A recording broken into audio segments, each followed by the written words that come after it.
sai mun ga Fulani sun fara gangarowa suna shigo suna harbi shine sai aka ce mana to kowa yi hanyar shi fa domin mutanen da sun yawa ma sun fi karfin mutanen gari security ma ba su yi wuna ba su taimake mutane ba ma ba balle ma yanzu security ma su taimakon kansu ne so kowa yi inda zai yi ya fara guduwan shi ne wajen da zai je buya so shigarin guduwan kenan mutane da yawa da an gudu mun je mu boya gidan security domin mun saba wajen ne duk muna faru muna je muna boya wajen to security sun yi ruwa sun yi gari gaskiya ba su yi sun yi abin da su taimake gari ba an kona gidaje an kashe mutum daya so mun je mun boya gidan security din to security sun yi abin da sun iya sun yi taimakon a karshe nasu bindiga ma abin da su bullet ya zo ya kare musu ba abin da za su taimake gari ba so muna nan muna ana suna Fulani suna harbi na suna Allahn Krista ina kake ka zo ka taimake ƴaƴanka ina kake ka zo ka taimake ƴaƴanka zamu kashe arnaye mu shiru muna na cikin daki. Listen to this. I've served the military intelligence for the past 35 years. It has always been the case. Our problem is religion and socio-cultural. I mean, people will expect me to come here and start talking about kinetics, about operation and so on. I've been an operational commander all my life. I've commanded warships, I've commanded troops, I've commanded men outside Nigeria and so on. But I'm not going to come to your station to discuss kinetics. The problem is not kinetics. In 2017, 2016, I'm always a member of the Security and Intelligence Brief at the Defense Headquarters. I told them, General Lawrence Shakin then, that the challenge we have in this country cannot be solved the same way we solved the problem of Niger Delta. The Niger Delta problem was solved during Yaradua time, basically by me. And I told them that we can't use that same template for Boko Haram. I told General Lawrence Shakin to look at the center of gravity of the problem. And we all came together. I was made a member of the committee, including Atahiru that just died was a member of that committee in 2016, 2017. And we came to a conclusion after several arguments. Okay. And the arguments were three. To identify the center of gravity of the problem, one group said it is the fighters, the Boko Haram fighters are the center of gravity, so we should go after them. Another group said the center of gravity of Boko Haram is Abubakar Shekau. So if we go after Abubakar Shekau, then the problem of Boko Haram will be solved. I took exception to the group. I said that is not the center of gravity of the problem of Boko Haram insurgency that we were having between that 2012 and 2017. And General Lawrence Shakin asked me, Olami, why are you giving problem? What is the problem? Give us the answer.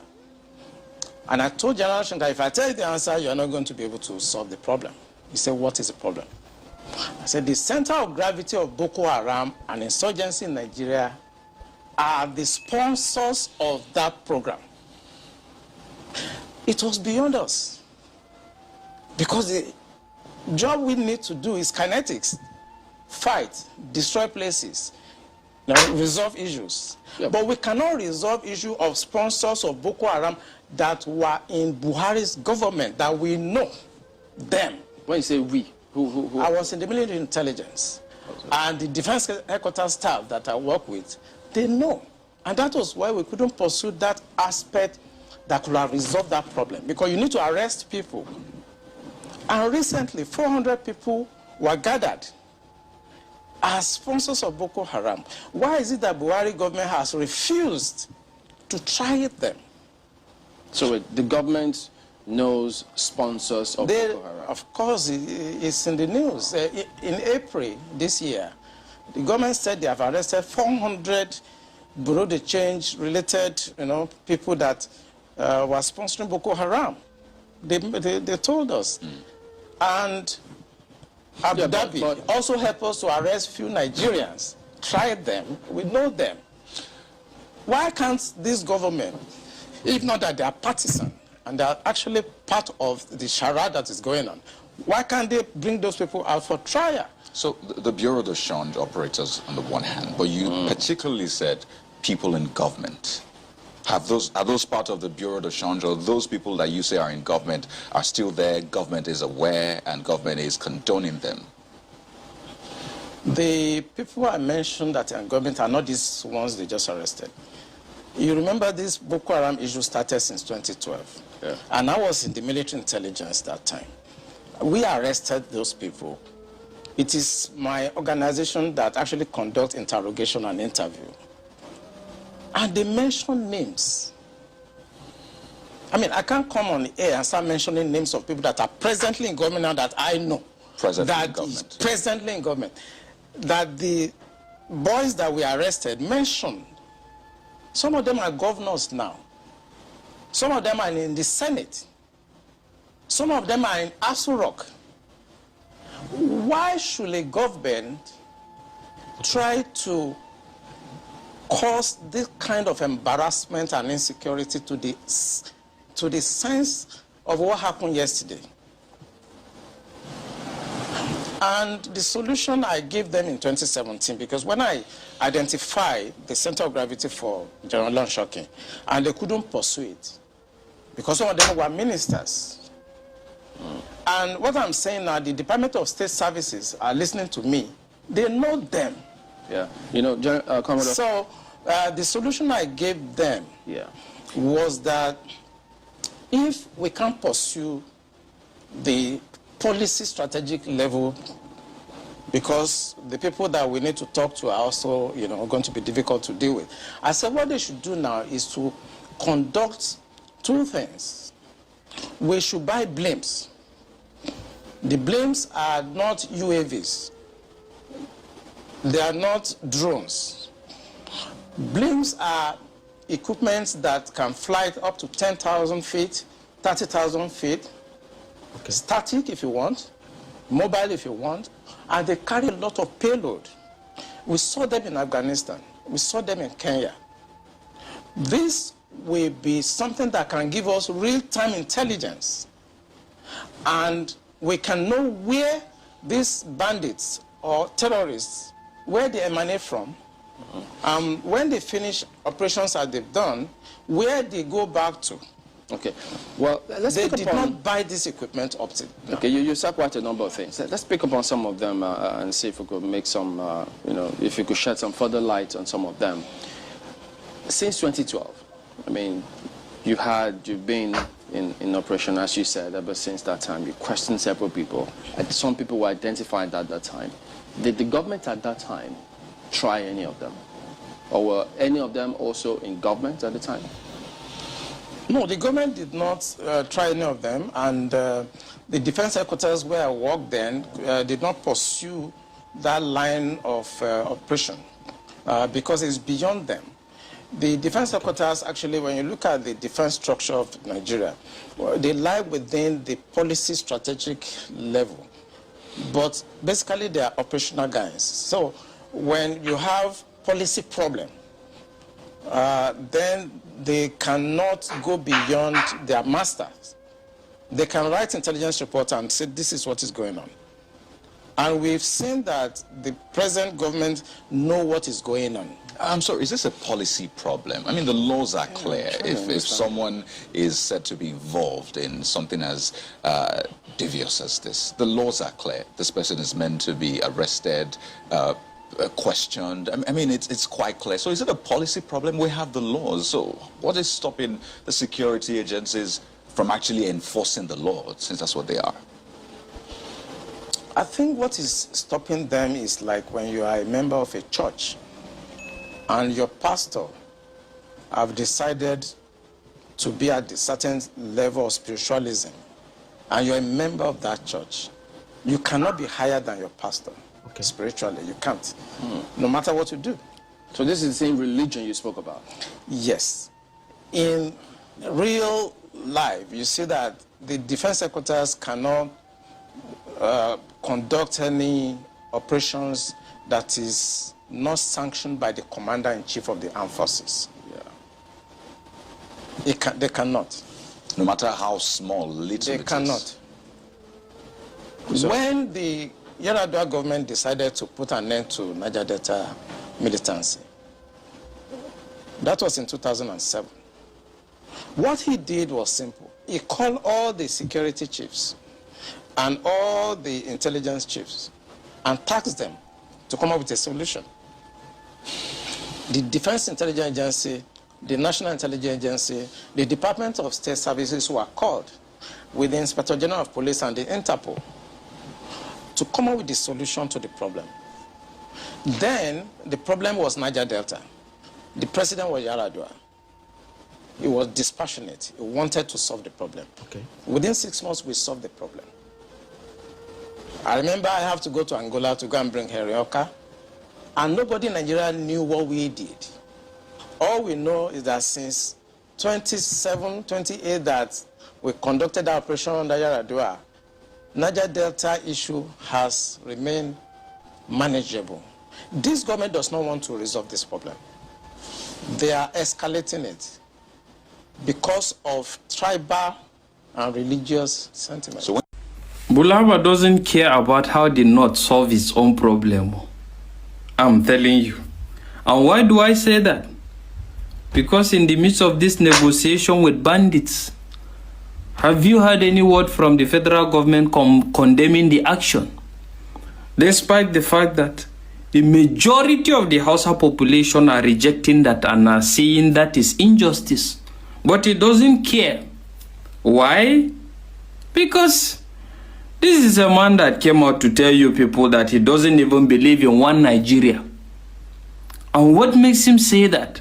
Well, to some certain extent, we want to blame him for saying he doesn't believe in one Nigeria. But this is a man that has been in politics for a very long time before he made that comment. And why did he make that comment?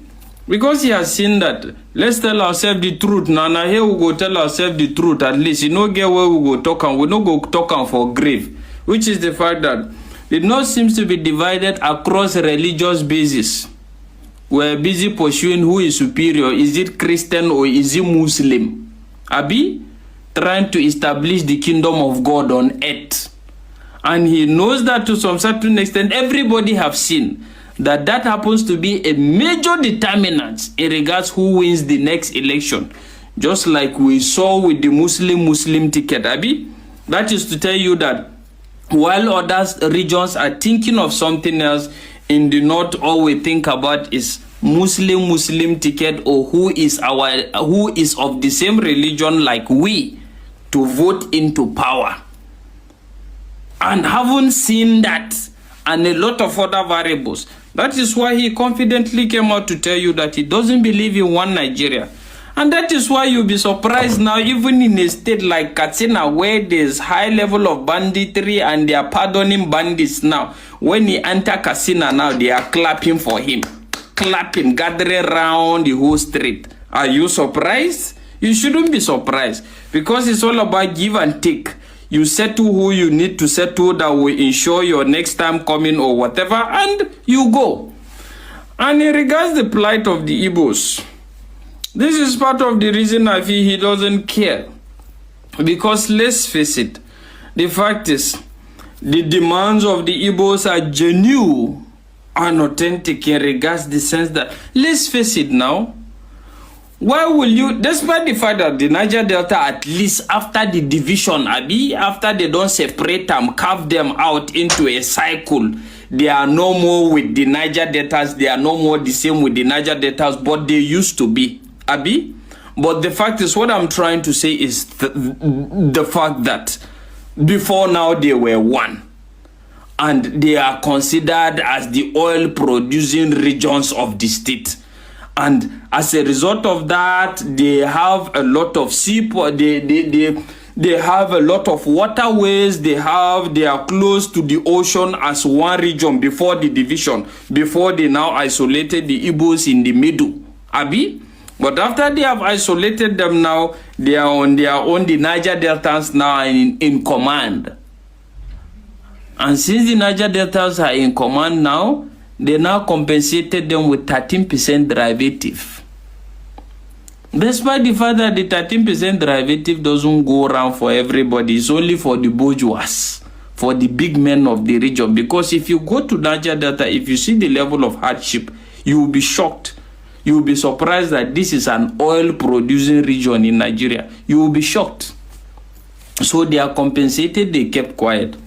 So when the Igbos now come up to complain and say, hey, we don't have port, we're supposed to have port or whatever, they say, we no get water.